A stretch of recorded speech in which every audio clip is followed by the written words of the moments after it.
Free agency is finished. The draft is done. And the sweet schedule has been released.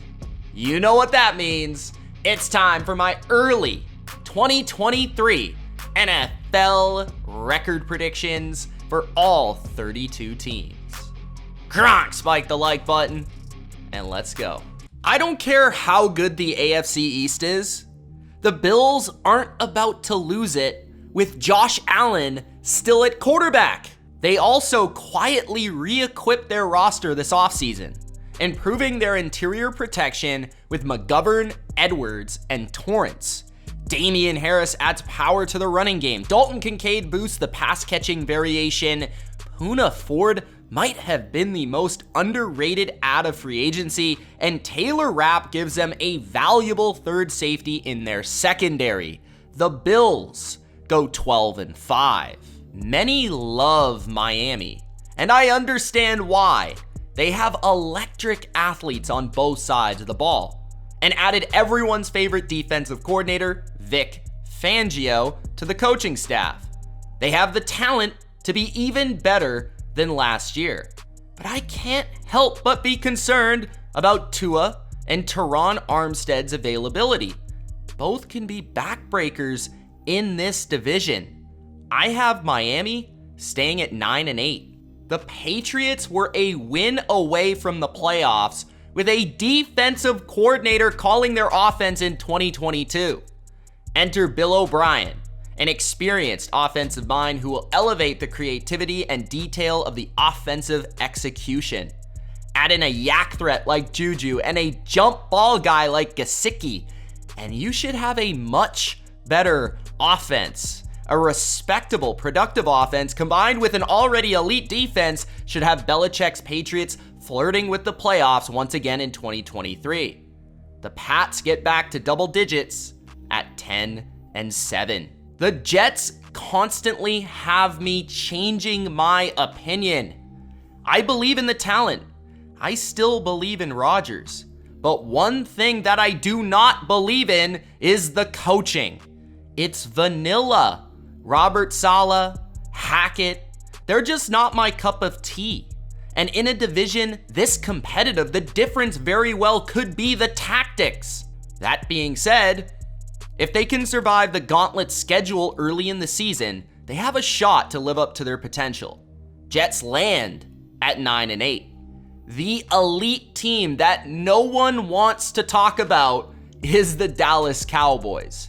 Yes, sir. This is the best Cowboys roster in years.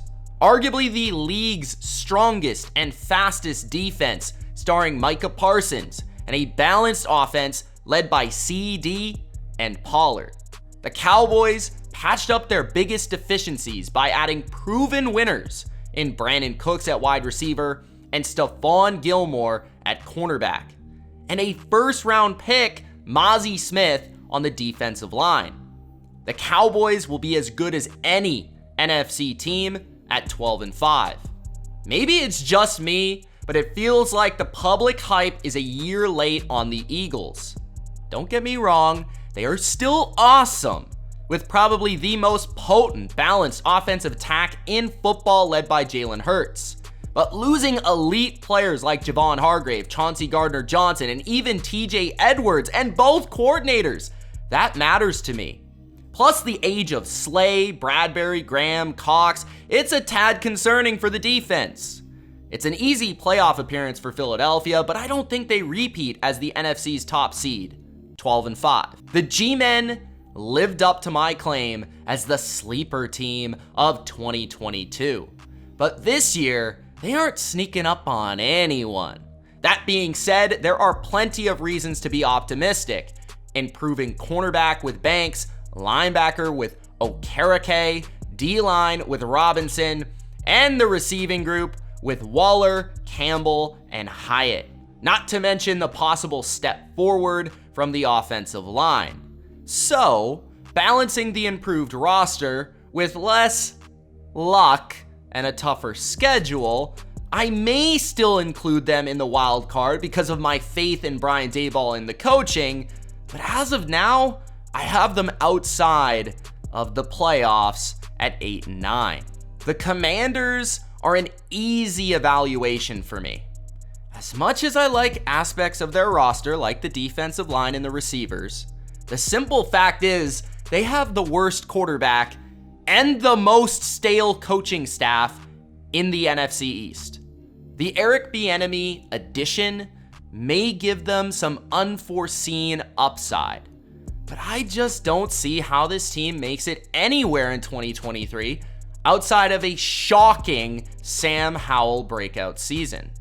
Washington is pretty safe for about 7 wins. Back-to-back AFC Championship appearances has proven the Bengals to be an elite team. The offense is obviously top-notch with Joe Burrow and the best trio of receivers in football at the heart of their success. Orlando Brown Jr. was a huge addition to the offensive line in more ways than one. Their safety position may need a bit of an adjustment, but their improvement at cornerback should help them pick up the slack. Awuzie is back, DJ Turner was drafted, Myles Murphy will also provide a spark in the pass rushing rotation. The Bengals, to me, are the AFC's top seed at 13-4. The Ravens finally went all in on Lamar Jackson. Not only did they pay the man, but they gave him a pass-first play caller in Todd Monken and real difference makers on the outside with Zay Flowers and OBJ joining Bateman and Andrews. The defense is always good in Baltimore, but I feel like I should point out that they were arguably the best in the NFL last year after adding Roquan Smith. Watch out for this team, man. For the first time in a while, I feel the Ravens are a real Super Bowl threat in 2023, 11-6. The Browns have certainly received their fair share of hype over the past few years, but the franchise is really all in on 2023. They made it known by being aggressive this offseason, trading for Elijah Moore and Za'Darius Smith, signing Juan Thornhill and Dalvin Tomlinson. The Brownies improved their defense from play caller Jim Schwartz to personnel. And as long as Deshaun Watson lives up to his end of the bargain, this team will be dangerous. Anything short of a winning record would be a disappointment. 10-7. You can simply never count out Mike Tomlin from a winning season. Despite the competition in his division, the Steelers will somehow win more than they lose. Maybe because Kenny Pickett has a year 2 jump, or because the offensive line improves thanks to Jones and Sayamalu. Maybe even because Allen Robinson becomes the perfect complement to Deontay and Pickens. Or maybe, more than likely, because TJ Watt doesn't miss 7 games again. The ridiculous depth of this conference likely keeps the Steelers out of the playoffs, but I wouldn't rule out an appearance at 9-8. The Restore the Roar hype might be getting a little out of hand and honestly a bit scary, but it's hard to deny the Lions' talent. They really should be the best team in the North this season. Securing the secondary with hybrid nickel safeties Branch and Chauncey Gardner-Johnson, and corners Mosley and Sutton. First-round linebacker Jack Campbell will be running Dan Campbell's defense. That's just perfect for me. And I can't wait to watch what Ben Johnson does with Jahmyr Gibbs. I have the Lions at 10-7, first in the division. The Vikings are a clear regression candidate this season. They were probably the worst 13-win team I've ever seen in my life, winning 11 games by 1 score. How's that even possible? And it's safe to say it won't happen again. There was a clear plan for the Vikings to get younger this offseason. Addison's in, Thielen is out, Davenport in, Za'Darius Smith out, Murphy in, Pat Pete out. The problem is, Eric Kendricks out. Not sure who replaced him. Dalvin Tomlinson out. Not sure if either were replaced. And without a strong interior defensive line and secondary, I'm not really sure Brian Flores' system can work the way he wants it. Still, the Vikes have a horrifying home field, and Cousins to Jefferson is pretty much unstoppable, so they'll stay competitive at 8-9. The love affair has begun. What will Jordan Love be? Who knows? But what I do know is it's Matt LaFleur's chance to shine in 2023 as a play caller and a coach. And he will have to get the most out of an offense that once again is counting on rookies to step up as primary receiving options. The defense will get their best player back in Rashawn Gary, and there is a lot of individual talent on that side of the football. Alexander, Clark, Campbell, including another first-round pick, Lucas Van Ness. But can they put it together and help this young quarterback? I kind of see a season reminiscent of 2008, the first year with Aaron Rodgers.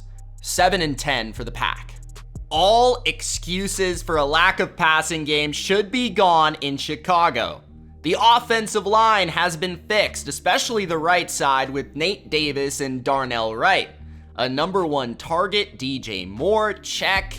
Power back compliments to Justin Fields' speed with Foreman and Roschon Johnson. That more than qualifies. It's up to you, Mr. Fields. But my bigger problem is the defense. Edwards and Edmonds at linebacker were nice additions, but it seemed a little backwards knowing the defensive line might be the worst in the NFL, and the secondary is still extremely young. The Bears don't break out, but boost their record to 5-12, maybe 6-11. If you're a fan of my channel and want access to exclusive BLV content not seen anywhere else, my Patreon is packed with extra podcasts and videos, including a full podcast breaking down my record predictions as well as my early playoff predictions for 2023. He's so bad. I don't know why people like this guy. He doesn't even know what he's doing. Okay. Link is in the description and the pinned comment. Appreciate your support so much, and I'll see you over on Patreon. Did the Jags do enough to go from playoff team to contender? I'm not sure. They're hoping for Calvin Ridley to be the missing piece. A wide receiver one to take Lawrence from very good in year 2 to elite in year 3. If Ridley is truly Calvin Ridley, that is the kind of piece that can make an already good offense that much more dangerous. Despite the lack of upgrades, I see the Jags only going up this year with defenders like Lloyd and Walker progressing in year 2. 11-6 and first in the South. The lack of respect for Mike Vrabel's team is kinda gross. Don't get me wrong, they aren't an upper echelon team and it's an uphill battle to make the playoffs. But with what I believe is one of the best defenses in football, especially after adding Arden Key and Sean Murphy-Bunting and getting back Harold Landry, as long as Ryan Tannehill can stay healthy, this team will be in most games. And don't forget, they still have the king in the backfield. That's enough for 7-10 in my opinion. The Colts have shifted their mentality completely, from attempting to compete with old quarterbacks to, well, starting over. It's a new regime, new coach, new quarterback. Richardson has huge upside, but I'm not sure we will see much of it in year 1. He's incredibly raw. There is still talent on this roster to make things really interesting though. Defensive line is pretty good. Leonard should be healthy, I think. Pittman and Taylor are on offense. If Richardson can control the game, control the ball, and keep the turnovers to a minimum, this team can surprise. I just doubt it all comes together in year 1. 4-13. Houston finally seems to be pointed in the right direction. With core pieces I can get behind. CJ Stroud's poise and accuracy combined with Coach DeMeco Ryans' structure and scheme. It allows the Texans to be a competitor sooner rather than later. But unfortunately for CJ, his wide receivers are probably worse than his Ohio State receivers. Now the offensive line and the running game, that has a chance to surprise some people. Help them control more games and win the line of scrimmage. The defense has promise, but there is no Nick Bosa or Fred Warner for DeMeco. I guess they're kind of hoping it will be Will Anderson, but only time will tell. This is still a transition year in Houston, a year for culture building, but definitely I expect improvement. 5-12. Is Bryce Young the real deal? Because outside of elite playmakers, the Panthers have everything it takes to be the best team in this division. The offensive line to protect him, the coaching staff with Frank Reich calling the offense, Evero elevating the defense. Speaking of defense, it's never been the problem. The foundation of Burns, Brown, Thompson, Horn, and Chin can play, and I love the Von Bell addition. If Bryce can be a game manager plus in year one, this team will pounce on a playoff berth at 9-8. The Saints have been searching for competent quarterback play since Drew Brees retired. They think they have it with Derek Carr. They are right. If they can get Derek Carr to play like he did a couple years ago, the pass catching options are strong. If they can stay on the field, that is. Olave, some guy named Michael Thomas, I think, Alvin Kamara, even Jawan Johnson. Dennis Allen, the defensive coordinator, I'm a fan of. The head coach, he doesn't have the best track record. The pass rush might not be what it used to be. The defense might be too old, but the names on the depth chart suggest success with competent quarterback play. So I'm going 9-8.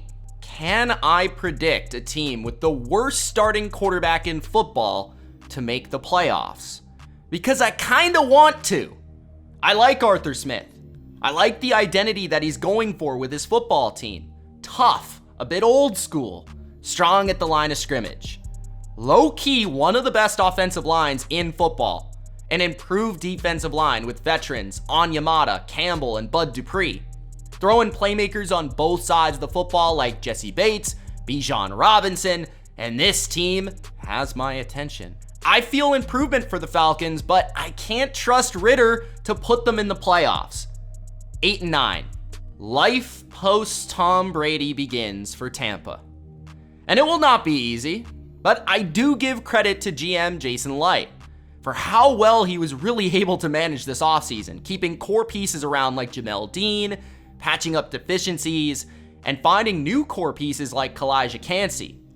You could talk about the offensive coordinator switch, the added depth to the offensive line, or the improved speed of the defense as much as you really want to, but for Tampa, everything comes down to Baker and Bowles.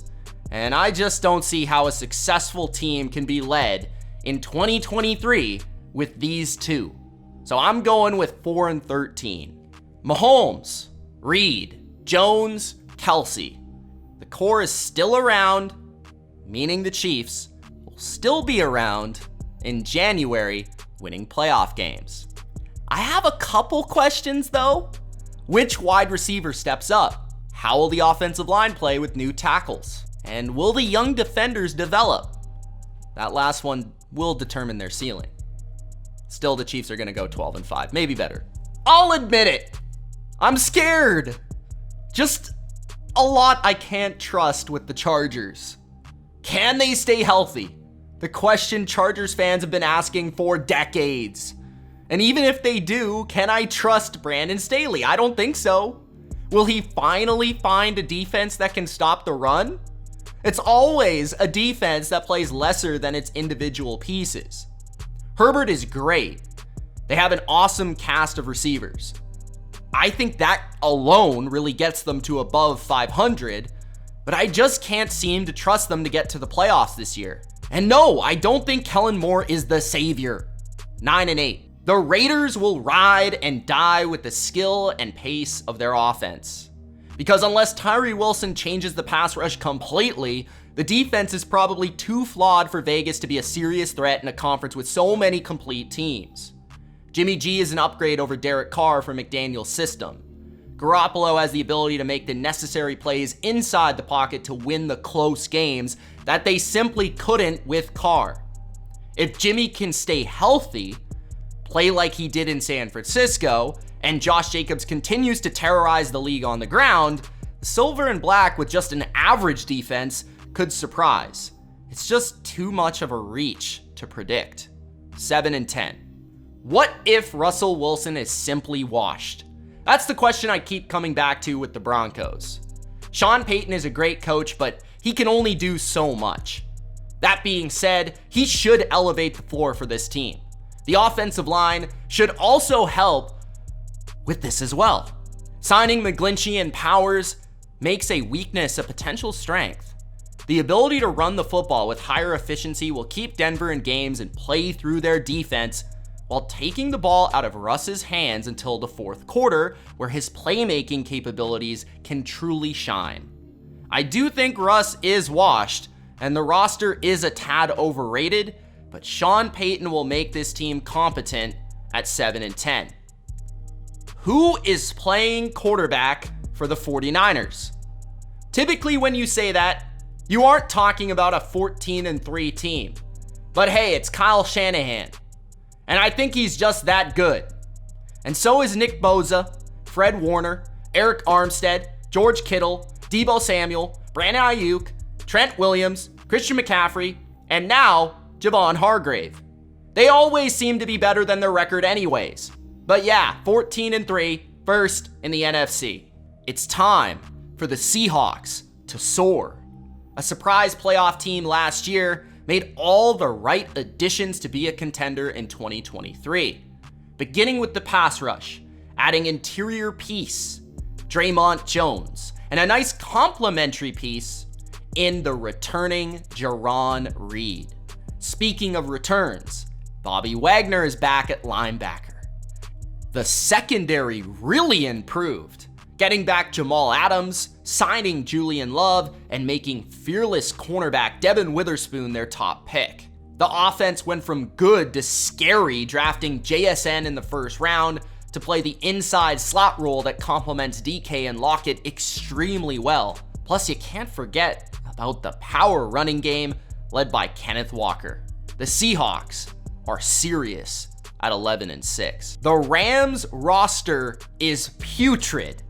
A team of no names. Like, really, truly, try to name a member of their secondary. It's not easy. That being said, the team can stay competitive with the core of Stafford, Kupp, Donald, and of course, Sean McVay. But the Rams' success, or lack thereof, will ultimately come down to, is Stafford upright? Can he stay on the field? And I honestly don't think so. I think he's broken. Maybe I'm underestimating the magic of McVay, but this team needs a major reset. 4-13. D-Hop is gone, and the hope in Arizona is officially lost. This team has a chance to be truly one of the worst teams I've ever witnessed. And that can change if Kyler Murray actually ends up playing this year. He does have the talent to carry this team to a couple of wins maybe, but Gannon is going to struggle in his first season as a head coach. With the least talented defense in football on paper, the Cardinals win one game if Kyler can't participate. Those are my early record predictions for 2023. Let me know yours in the comment section below. It's Mitch. Thank you so much for watching. Spike the like button. We'll see you soon. Peace.